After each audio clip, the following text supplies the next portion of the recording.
Should you use batting when making a fabric scrap quilt? Imagine turning a pile of colorful fabric scraps into a cozy, beautiful quilt. You might wonder if you need batting to finish it. Let's explore whether batting is a good choice for your scrap quilt. First, batting is the middle layer of a quilt, placed between the top fabric layer and the backing fabric. It adds warmth, softness, and helps the quilt keep its shape. If you want your quilt to be warm and cuddly, batting is usually recommended. It makes the quilt feel more substantial and gives it a finished look. In fabric and textile upcycling projects, many quilters get creative with batting. Instead of buying new batting, they often use leftover scraps from previous projects. This is called frankenbatting, where small pieces of batting are sewn together with a zigzag stitch.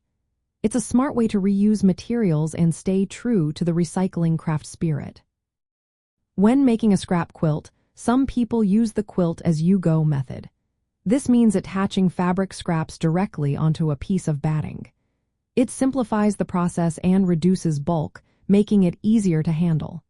In this case, the batting acts as a sturdy base for the fabric pieces and helps the quilt stay soft and stable.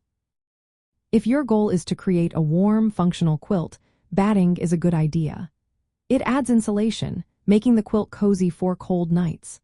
Plus, using leftover batting scraps is eco-friendly and cost-effective.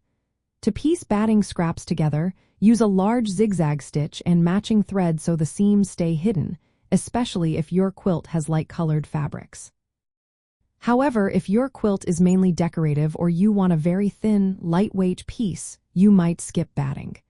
Keep in mind that without batting, the quilt will be less warm and have a flatter, less plush feel. Make sure the backing fabric and batting are slightly larger than your fabric scrap top. This extra size allows for trimming and finishing the edges neatly. In the end, using batting in a fabric scrap quilt offers many benefits. It provides warmth, structure, and durability. Recycling batting scraps into a frankenbatting layer aligns perfectly with upcycling goals. It reduces waste and makes your quilt more functional and cozy. So, whether you choose to include batting or not, remember that it's all about what suits your project and your style.